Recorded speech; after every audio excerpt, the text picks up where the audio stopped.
Once I start, I won't stop. A story of Marina Bingham and Daryl Raymer. Chapter 1. She was 7 months pregnant, standing on the steps of a brownstone worth more than her entire existence, about to interview for a job caring for another man's child, while secretly carrying the man's own baby inside her. If irony had a heartbeat, Marina Bingham would have heard it laughing. Her fingers found the brass door knocker before she could talk herself out of it. Again, she'd talked herself out of it 3 times on the cab ride over. Once when the driver took a wrong turn through the financial district, and she saw the glittering Raymer Capitol building shining like a god's throne against the Chicago skyline. She'd almost asked him to pull over. Almost. But she needed this job. Needed it the way drowning women need air. She pressed her palm flat against her belly, hidden beneath an oversized linen blazer she'd bought 2 sizes up. 7 months. 2 more to go. And absolutely nothing lined up beyond next Thursday. The door swung open before she could knock. A woman in her 50s with warm amber eyes and silver-streaked locks pulled into a crown bun smiled at her. "Miss Bingham? I'm Doris, the head of household. Please come in." Marina stepped inside and tried not to gasp. The foyer was obscene.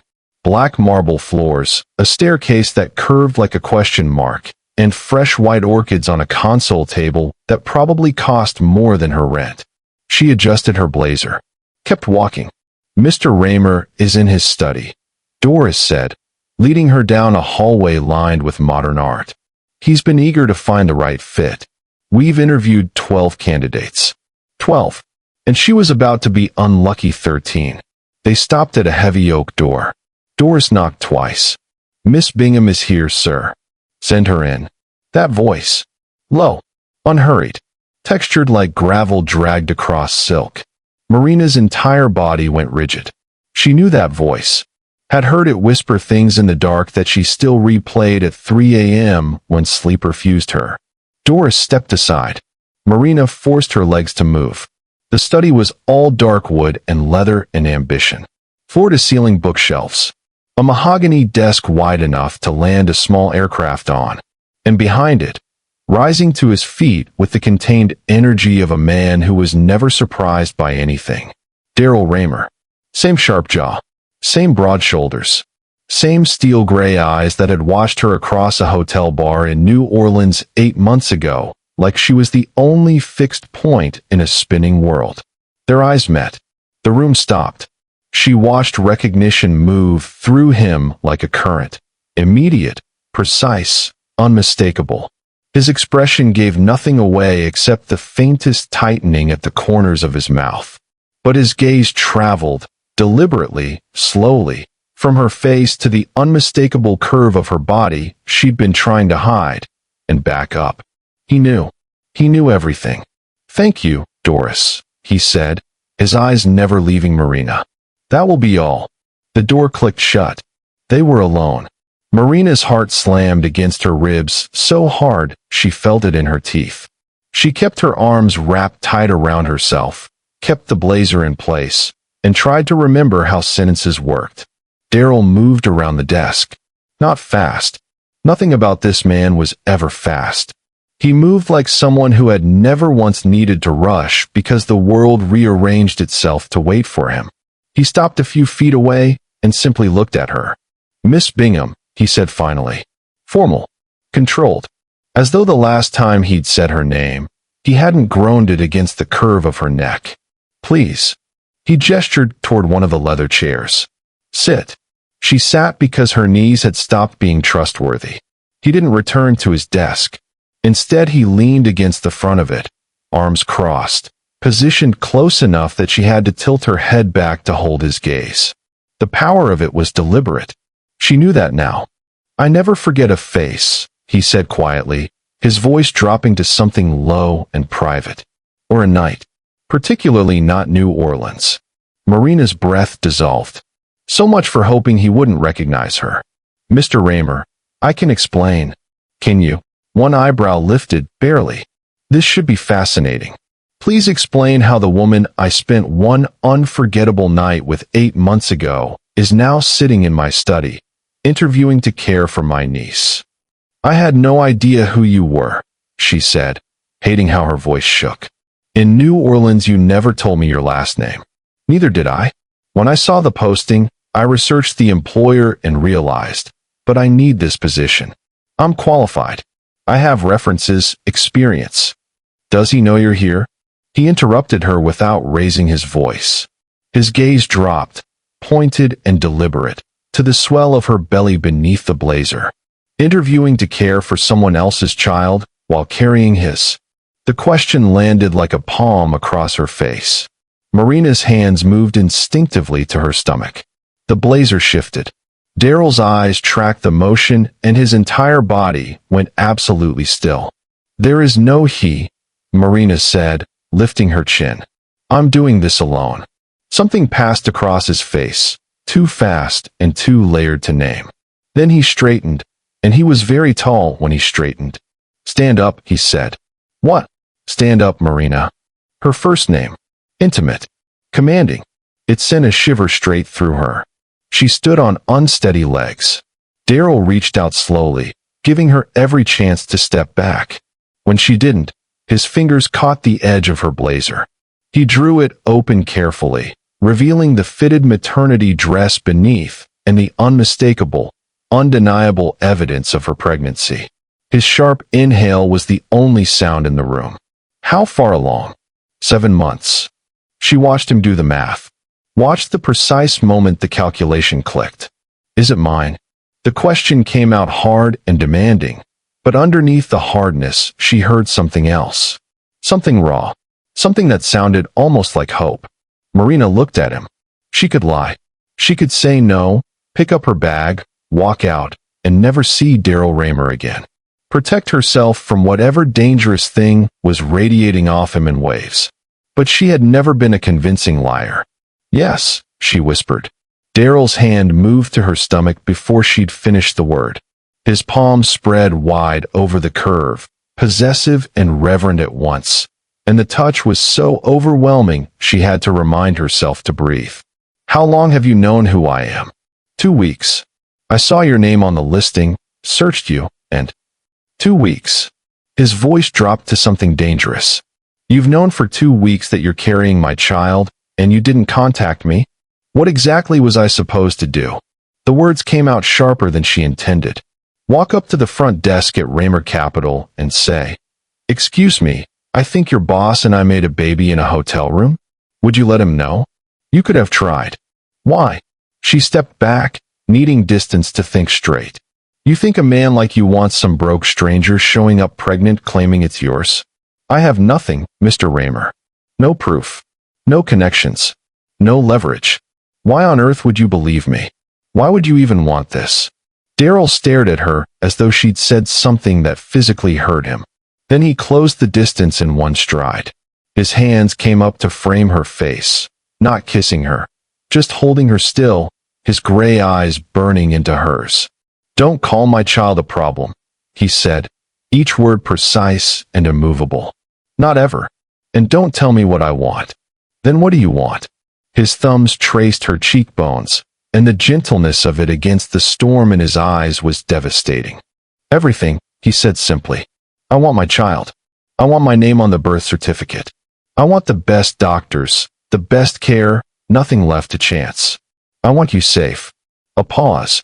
And I want what we started in New Orleans, what I haven't stopped thinking about for 8 months. Marina's chest cracked open just a little. You don't know me, she managed. Then let me. Quick pause. If you're loving these billionaire love stories, don't forget to smash the like button, subscribe, and comment where you're watching from. Always remember that this channel continues to thrive because of the love you show. Thank you. Now, let's find out what happened in the remaining minutes of the story. Chapter 2. Marry Me. Marina jerked back so fast she stumbled. Daryl's hand shot out and caught her elbow before she could hit the bookshelf behind her. You're out of your mind, she breathed. You need stability and resources. He said it the way other men recited balance sheets. I want legal rights to my child, and a pause measured. I want you. Those are facts. Marriage is the most efficient solution. I am not a spreadsheet problem. I know that. Then stop talking about me like I'm a merger. Something shifted in his expression, a crack in the granite, brief but real. Poor choice of words. And I'm definitely not marrying someone I spent one night with because of an accidental pregnancy. There was nothing accidental about New Orleans. His voice went low in a way that did things to her she refused to examine. That was inevitable from the moment you looked at me. The baby is just proof. The baby is a person. Yes. He held her gaze.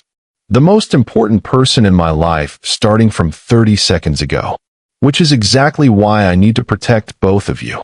I won't be bought, Mr. Raymer.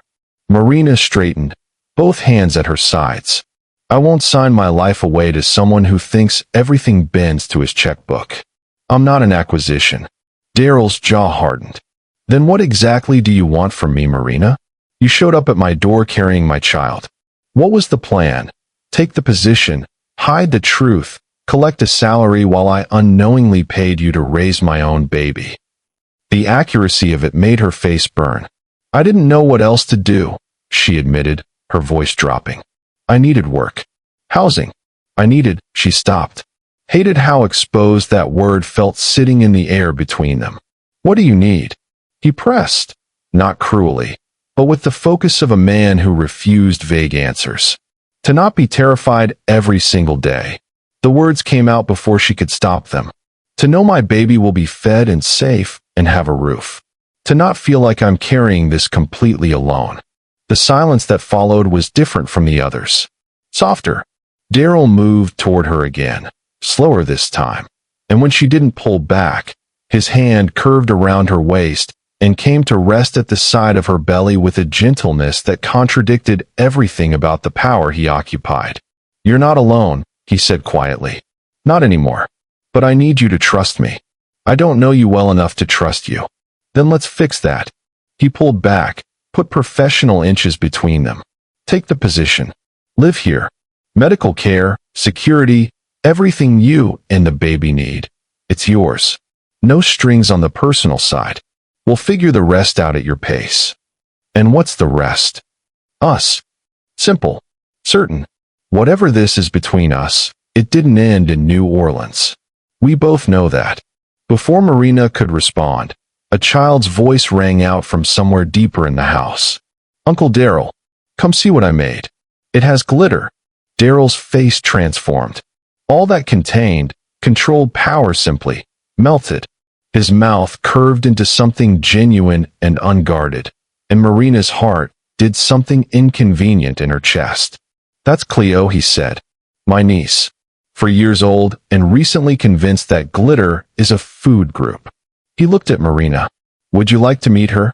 Isn't that the point of the interview? The interview's over, Daryl said. You're hired. This is just letting you see what you're walking into. He kept his hand at the small of her back as he guided her from the study. Marina told herself to step away, to re-establish some professional boundary between them. But the warmth of his palm through the thin fabric of her dress felt like the first solid thing she'd touched in months. She was so tired of floating. They found Cleo in a converted sunroom turned explosion of creativity. Canvases on the floor, finger paint on the walls, glitter on everything. The little girl had dark spiral curls and enormous brown eyes, and approximately zero concern about the paint on her face. Uncle Daryl. She beamed, then froze when she saw Marina. Who's that? This is Marina, Daryl said, and there was something warm in how he said her name. She's going to be your new nanny. Really? Cleo scrambled up. The last one didn't like my art. She said it was a mess. I think it's incredibly expressive, Marina said honestly, crouching with some difficulty to Cleo's level. That's a very brave use of orange. Cleo's eyes went wide, then dropped to Marina's stomach. Do you have a baby in there? I do. Can I feel it? Marina glanced up at Daryl. He gave a small nod. Gently, Marina said. Cleo placed one tiny, glitter-dusted palm against Marina's belly with enormous seriousness. As though on cue, the baby kicked. Cleo gasped so hard she nearly fell over. It moved. Uncle Daryl, it moved. I saw, sweetheart. But his eyes were on Marina, and the expression in them was something she didn't have a name for yet. Is it a boy or a girl? Cleo demanded. I don't know yet. It's a surprise. I hope it's a girl. Cleo grabbed Marina's paint-covered hand and began tugging her toward the hallway. Come see my room. I have a horse collection and they all have names, and I'll tell you every single one. As Cleo pulled her forward, Marina glanced back at Daryl. He stood in the doorway, arms loose at his sides, watching them with an expression that was part possession and part something much quieter, more dangerous.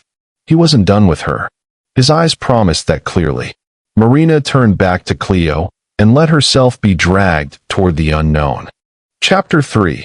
Saturday arrived with the efficiency of a man who hired professional movers. By 10 a.m., four men in matching uniforms were packing Marina's studio apartment in Wicker Park with a speed and competence that made her feel vaguely replaced by her own belongings. She stood in the center of the room with one hand on her belly and watched her modest life get boxed and labeled. Her phone buzzed. Daryl, how's it going?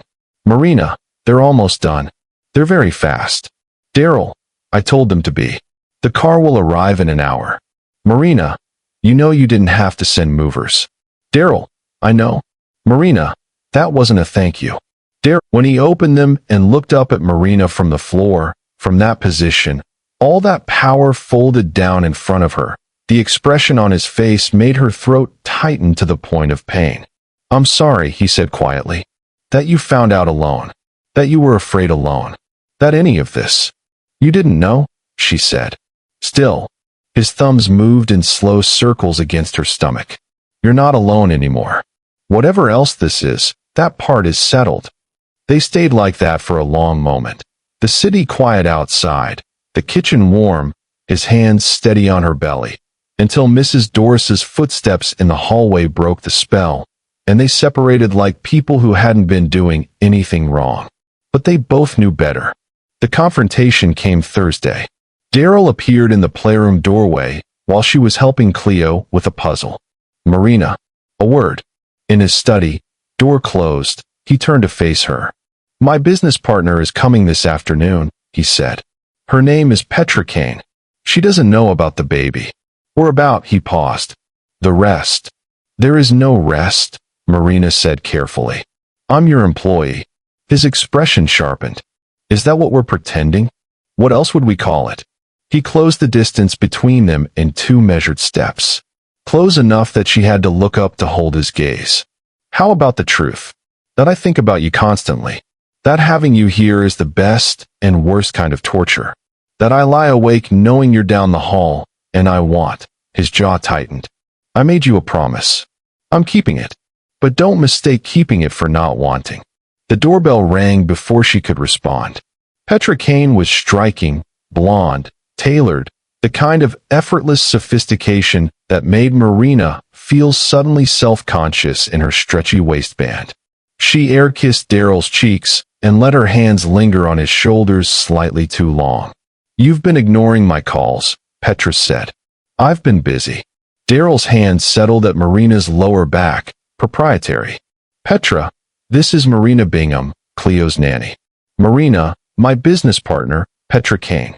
Petra's gaze moved over Marina slowly, pausing at her belly with a cool, assessing smile. The nanny. How very domestic of you, Daryl. Marina is excellent with Cleo, he said. We're fortunate to have her. I'm sure. Petra turned back to him. We need to discuss the Hargrove acquisition. The investors are growing impatient. We can talk after my 4 o'clock. It needs to be today. It's worth $60 million, Daryl. Fine. An hour. You can wait in the sitting room. Petra smiled, victorious, and glanced at Marina. Perhaps the nanny could bring tea? The dismissal was deliberately sharp. Daryl's voice went cold immediately. Doris handles hospitality. Marina's responsibilities are exclusively to my niece. After Petra left the room, he turned to Marina. Ignore her. We were briefly involved years ago. She'd like to revisit that. I wouldn't. Why did that information make her want to say something territorial? She had no right to it. None at all. Chapter 4. The morning Kelton showed up, Doris was running errands and Daryl was stuck in an emergency board meeting downtown. Marina was alone with Cleo in the backyard when the doorbell rang. Once, then again, with the particular insistence of someone who already knew she was home. "Stay here," she told Cleo, settling the little girl with her basket of sidewalk chalk. "Don't move, okay? I'll be right back." She made the mistake of opening the front door without checking the camera first. The man standing on the top step was handsome in that expensive, studied way. Dark hair perfectly placed, suit that cost more than her old monthly rent, smile that had once fooled her into thinking it meant something. Kelton Ward. Her stomach dropped to the floor. "Hello, Marina." His gaze traveled over her pregnancy with something that wasn't quite surprise. "You look well. Apparently very well. How did you find me?" She kept her hand on the door, didn't open it wider. "It wasn't hard," Kelton said easily. "You're not exactly staying low profile. Living in a Lincoln Park brownstone with one of Chicago's most photographed billionaires." He tilted his head. "That's a significant upgrade from your Wicker Park studio. Whatever you came to say it and go." "The money, Marina." His voice smoothed into something harder beneath the charm. "The $25,000 you borrowed when your mother was in the hospital. I want it back." Her stomach turned over. She'd borrowed it 2 years ago, when her mother's first surgery ran over cost and Marina had been out of options. It was one of the reasons leaving Kelton had felt impossible at the time, the debt that sat between them like a chain. "I'll pay you back," she said. "I will. It'll take time, but..." "Time." Kelton glanced past her at the house, at the marble foyer visible behind her. "Marina, you're living in a house worth $8 million carrying a billionaire's baby. I think we both know you can solve this problem faster than that. You don't know what this situation is. I know exactly what it is." His smile turned. "And honestly, I'm almost impressed. Get pregnant, move in, lock it down. Smart play. The tabloids would call it something less flattering, but..." "Get off this property," she said, her voice shaking. 50,000, Kelton said simply. 50, and I disappear. You never hear from me again. But if you don't pay..." He pulled out his phone, held it up. A series of screenshots she didn't recognize at first. Then she did, or thought she did. They looked like messages. Her name. Timestamps. "I have enough here to tell a very convincing story about a woman who planned this. Who researched him, targeted him, got herself pregnant on purpose to secure her future. The press would destroy you. And a scandal like that would cost him, too. Businessmen don't like looking like fools. Those are fabricated," Marina said, though the floor felt uncertain beneath her. "Are they? Doesn't matter, really. Perception is the story." He held out a business card. 1 week. That was when Doris's car pulled into the drive. The housekeeper took one look at the situation, Kelton's stance, Marina's face, the card in her trembling hand, and walked forward with the quiet authority of a woman who'd been managing powerful households for 30 years. "Sir, you'll need to leave this property immediately," Doris said, "or I'll be calling the police." Kelton smiled, pocketed his phone. "No need. I was just leaving." He pressed the card into Marina's hand as he passed. "Think carefully." Marina stood frozen in the doorway long after his car was gone. That afternoon she packed a bag. Not everything. Just essentials. A change of clothes, her documents, the prenatal vitamins in her bathroom cabinet. She'd written a note and set it on the desk in her suite. Then sat on the bed and stared at the packed bag and the note, and tried to convince herself that leaving was the rational, self-protecting thing to do. She was still sitting there when she heard his footsteps on the stairs. Daryl appeared in the open doorway, still in his meeting clothes. Charcoal trousers, dark blue shirt, no jacket. His eyes found the bag immediately. Then the note. The look that crossed his face wasn't anger. It was something colder, more personal. "Where are you going?" he said. "I need to," she stood. "This was a mistake. I have to leave before." "Before what?" He crossed the room in 3 strides and stood in front of her, not touching her, but completely filling her space. "Look at me. What happened today?" She told him. All of it. Kelton, the debt, the fabricated screenshots, the $50,000 ultimatum, the threat to the press. Daryl was still by the end. The particular stillness of a man choosing control very deliberately. "His name," he said quietly. "Kelton Ward." "Daryl, please don't." "Did he touch you?" "No." "Did he threaten you in front of Cleo?" Doris came before he. "His name," Daryl repeated, "is one I already know." Marina blinked. "What?" "I researched your past when I started looking into you. I know about the debt. I know he was emotionally controlling. That you left him even though the money kept you tied to him, because staying was costing you more than $25,000 ever could." Daryl's hands came up to frame her face. "I know everything, Marina. I've known for weeks. None of it changed a single thing about what I think of you." Her throat tightened. "Why didn't you tell me?" "Because it wasn't mine to bring up. It was yours to share when you chose to." He held her gaze. "Do you understand what I'm saying? There is nothing he can tell me that would change what I know about you. He has screenshots that look fabricated," Daryl said flatly, "which my legal team will dismantle before he can blink. Your reputation is mine to protect, not something you should be carrying." He stepped closer, his thumbs moving along her cheekbones. "Unpack the bag. You're not going anywhere. Kelton Ward is not your problem anymore. He's mine now. You can't just watch me." And then, more gently, "Let me do this, Marina. Let me handle the things I can handle so you can focus on staying healthy. Please." She wanted to argue. She was very tired of wanting to argue with him and finding the argument running dry. "Okay," she whispered. He kissed her forehead, pressed his mouth there for a moment longer than was strictly professional. "Unpack," he said.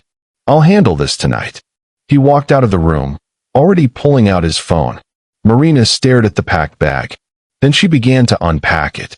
Chapter 5. For days later, Kelton came back.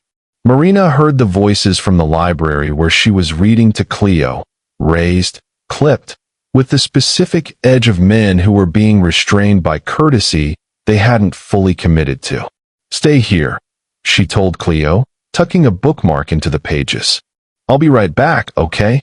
Keep reading, and I'll quiz you on the next chapter."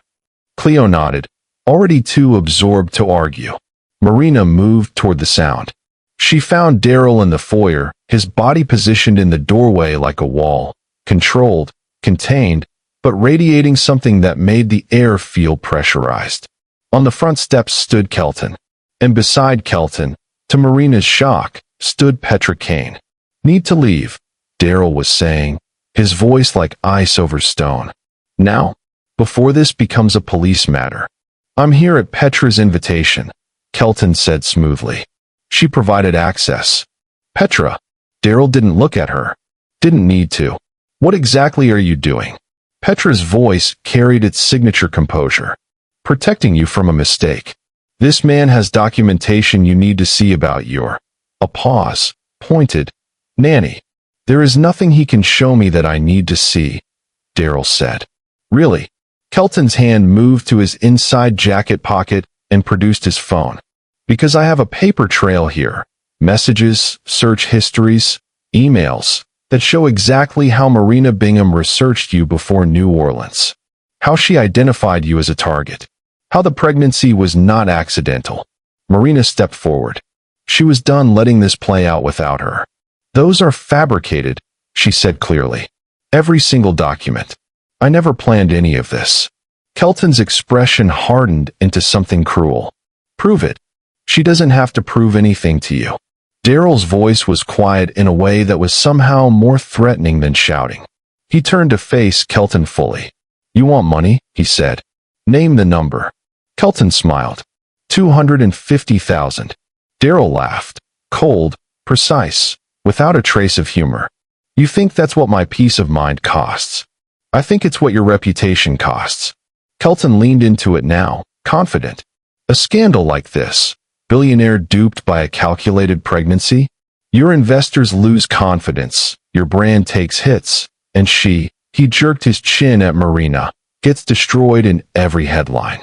So yes, 250,000 seems fair. Counteroffer, Daryl said. You get nothing. Not a dollar. Not a conversation. My attorneys will dismantle those documents by morning, and if you attempt to sell them anywhere, I will personally fund every lawsuit until your legal bills are larger than your net worth. I will contact every business contact you have. Every professional relationship. Every door you've ever walked through will close, and I'll make sure the man holding it shut knows exactly why. The temperature in the foyer dropped 10 degrees. Kelton's confidence flickered. Then he made his mistake. He reached for Marina's wrist. Tell him the truth. Daryl moved. Marina had never seen a man that size move that fast. One moment Daryl was 2 feet away. The next, Kelton was slammed against the door frame, Daryl's forearm across his collarbone, and the look on Daryl's face was something Marina had never seen before. Not rage, exactly. Something older and quieter and significantly more dangerous. Touch her again, Daryl said. Each word separate, deliberate, unhurried. And I will make absolutely certain you regret it. Kelton's eyes went wide. The smugness evacuated his face completely. Security, Daryl said without looking away, will walk Mr. Ward to his car. If he sets foot on this property again, we're calling the police immediately. He released Kelton. Kelton straightened his jacket with shaking hands and walked, quickly, toward the waiting car. Daryl turned to Petra. The look he gave her was different. Not anger. Finality. Our partnership is dissolved, he said. Effective today. I'll have legal draw up the buyout at fair market value. Petra's composure cracked. Daryl, you can't be serious. You're ending $60 million of business over a... She stopped herself. Over her. Every time, Daryl said. Without hesitation. Get off my property, Petra. Petra looked between them for a long moment. When she looked at Marina, something shifted in her expression, not warmth, but recognition. The specific look of someone who's just understood, too late, the scale of what they were up against. You actually love her, Petra said. Daryl's hand found the small of Marina's back. That's none of your business. Leave. The door closed. The foyer was quiet. Daryl turned to Marina. His hand was still at her back, steady and warm. Are you all right? You just dissolved a $60 million partnership, Marina said. Yes. For me. For my family. He said it like it was the simplest equation in the world. Which you are. You and Cleo and our child. Everything else is negotiable. Marina looked at him, this infuriating, impossible, overwhelming man, and felt something inside her chest that she'd been bracing against for weeks finally give way. I love you, she said. The words surprised her as much as they surprised him. She watched them land in his gray eyes, watched the controlled surface break open into something raw and luminous. Say it again, he said. Daryl. She exhaled. I love you. I'm terrified of it. It makes absolutely no logical sense. But I love you. He pulled her in, carefully, mindful of her belly, his arms wrapping around her like the closing of a sentence, and held her for a long moment without speaking. Then, against her hair, I've loved you since New Orleans. Maybe before, if I'm honest with myself. And now that I have you, I am never letting you go. Chapter 6. The snowstorm hit Chicago like a personal vendetta 2 days before their planned wedding. By evening, the city had disappeared under 18 inches of white. The roads were gone. The wind pressed itself against the windows of the brownstone with determination. Power flickered twice and held. Marina stood at the bedroom window, one hand resting on the high curve of her belly, watching snow bury the garden below. Daryl came up behind her and wrapped his arms around her from behind, his chin resting on top of her head. It's beautiful, Marina said. And inconvenient. His voice was even. The officiant won't be able to get here Saturday. We may need to push the date. As long as I eventually get to marry you, Marina said. The calendar is just a detail. She felt him smile against her hair. Good answer. That was when the first contraction hit. Marina's breath ceased. She doubled forward, Daryl's arms tightening instantly. "What is it?" he said. "I think." She pressed her palm flat against her stomach, waiting. "I think it's..." Another contraction, stronger this time, and all ambiguity vanished. "She's coming.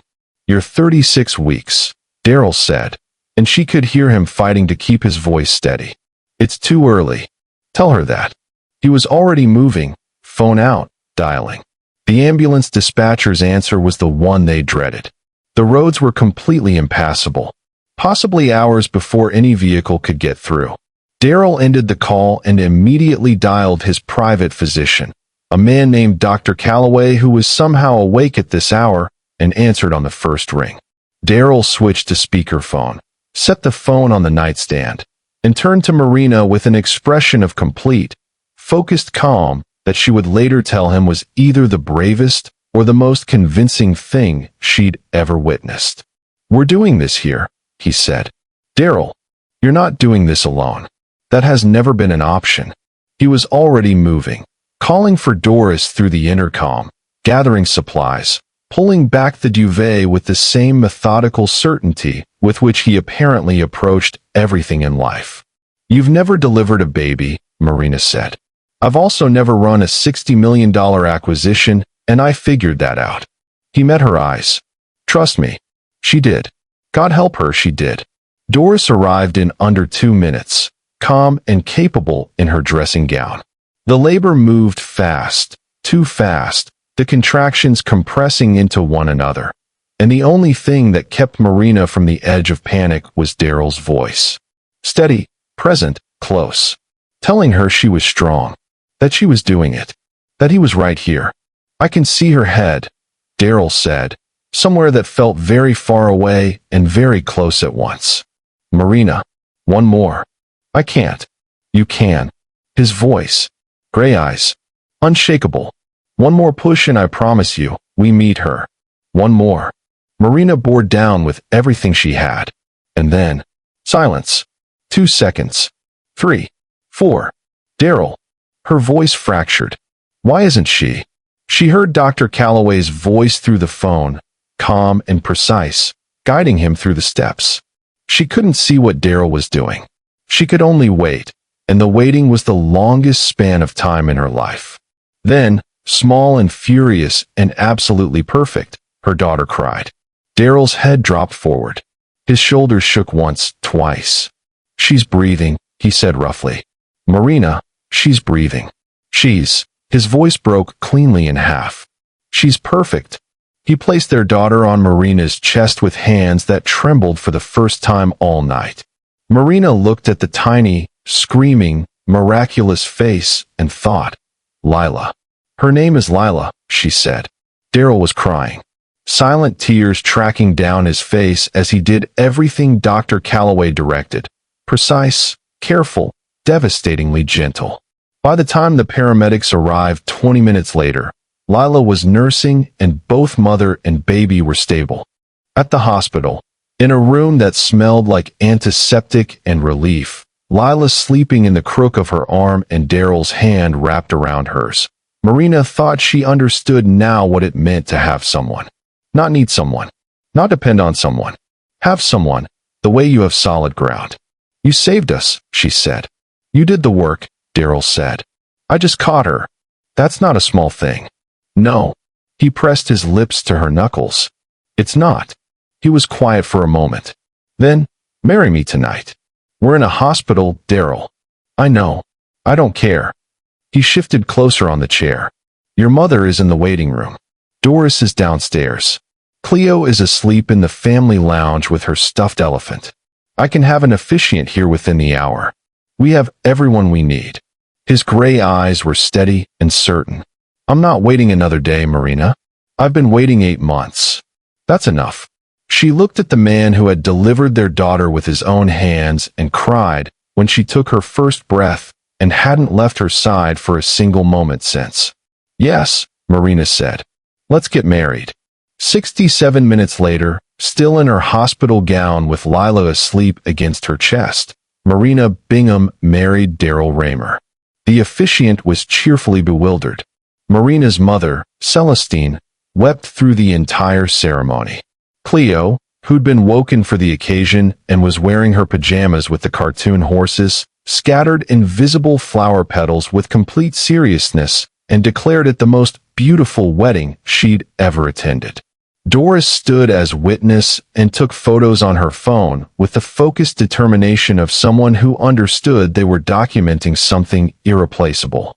When Daryl took her hand for the vows, his voice was rough around the edges in a way she'd never heard from him before. 8 months ago, he said, I was sitting alone in a hotel bar in New Orleans in the middle of a thunderstorm, and I looked up and saw you. And something in me, something I'd spent years making sure couldn't be touched, just went quiet, like it had been waiting. He exhaled. You gave me Lila. You gave me a family. You gave me back something I didn't know I'd lost. I promised to choose you, every day, for everything. You are my favorite thing that has ever happened to me. I love you, Marina. Marina could barely speak. She got through it. You saw me when I'd gotten very good at being invisible, she managed. You fought for me before I knew I was worth fighting for. You delivered our daughter in a snowstorm and cried when she breathed. And that is the most beautiful thing I've ever seen. You are the most unexpected, impossible, exactly right thing. I love you, Daryl. Forever. The rings were simple platinum bands, somehow produced within the hour. I now pronounce you husband and wife, the officiant said. Daryl kissed her, careful of Lila sleeping between them, his hand warm against Marina's face. Mrs. Raymer, he said against her lips. That's going to take some getting used to, Marina whispered. Good. He smiled, that rare, unguarded smile that she planned to spend the rest of her life earning. I've got time. Epilogue. On Lila's first birthday, Daryl booked the flights without asking. He appeared in the kitchen at breakfast with his phone extended toward her, the reservation confirmation on the screen. Round trip Chicago to New Orleans, 2 nights at the hotel where they'd met, departing Friday. Your mother is flying in Thursday, he said, refilling her coffee as though this was an ordinary sentence. Cleo's school has no Friday events. Lila won't remember the birthday party timing anyway. We'll do the cake Sunday when we're back. Marina looked at the confirmation. Looked at him. You already planned all of this. Yes. Without asking me. I'm telling you now. He sat across from her, and the expression on his face, that rare, unguarded openness he only showed her, was impossible to argue with. I want to take you back to where this started. Just us. One weekend. I want to sit in that bar with my wife and remember what it felt like to meet her. How was she supposed to say no to that? New Orleans was exactly as she remembered. The heat, the light, the way the whole city moved like music. They checked in on a Friday evening and spent the first hour on the balcony of their suite watching the street below, his arm around her shoulders, her head tipped back against him. Do you remember what you said to me? Marina asked. That first night at the bar. Daryl's chest moved with a quiet laugh. I told you that you'd been sitting alone for 20 minutes. That you were either waiting for someone who didn't deserve you or gathering nerve to leave alone. And I told you not to do either. I almost left anyway, she said. I know. His arm tightened. I could see it in how you were sitting. You wanted to leave, and you couldn't quite make yourself do it. Was I that obvious? Only to someone who was watching very carefully. How long had you been watching? Since you walked in. A pause. Marina, if I'm honest, since the charity auction 2 months before that. The one at the Davenport Gallery on Michigan Avenue. She tilted her head back to look at him. He met her gaze without flinching. You were explaining a painting to a potential donor, he said. A landscape. You described it like it was breathing, like it had a heartbeat. And I stood 6 feet away and thought, whoever she is, she sees things I've stopped being able to see. You knew me before New Orleans. I knew your name, your gallery, your specialty, your face. His jaw shifted. I didn't know you. But when you walked into that bar and sat down 2 seats away from me, I recognized you immediately. And I pursued you anyway because I am selfish and I wanted you, and I am still not sorry. You could have told me. I could have. He held her gaze. And you would have left. Immediately. And I would have spent the rest of my life wondering. Marina was quiet for a moment, looking at the street below. She'd been angry about this once. The investigation, the recognition he'd concealed. She'd sat with that anger for a while, and turned it over and examined it from every angle. And what she'd found, eventually, was this. A man who had been so careful and so controlled for so long that when something disrupted him, he didn't know how to respond except to reach for it with both hands. Not perfectly, but completely. She'd decided she could live with him perfect. She was in love with it. "You're still not sorry," she said. Not even slightly. He pressed a kiss to her temple. "Are you?"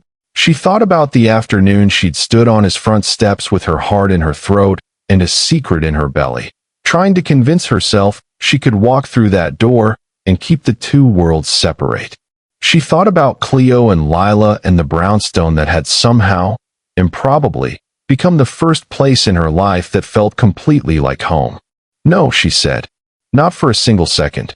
Below them, a brass band passed through the street in a second line, the music floating up, bright and brassy and full of the particular joy that only New Orleans could produce. Marina watched it go and felt Daryl's arms tighten around her. "I want to tell you something," he said. She waited. Last month, at Cleo's school recital, Cleo got to the end of her song and then looked out at the audience and said, "That's my dad and my mom." His voice was steady, but she knew him well enough now to hear what was underneath it. She said it a few times since. Not to us. Just, in passing, the way kids say things that are simply true. Marina's eyes stung. "She's right," Marina said. "Yes," Daryl agreed. "She is." Hello, lovers and billionaires. We have come to the end of today's story. If you enjoyed it, take a few seconds to like the video and drop a comment, and if you're not a part of the family yet, please subscribe and turn on notifications. This our own little corner of the internet, so be sure to visit every day because I upload exciting, emotional, and unforgettable stories every single day, and you don't want to miss what's coming next.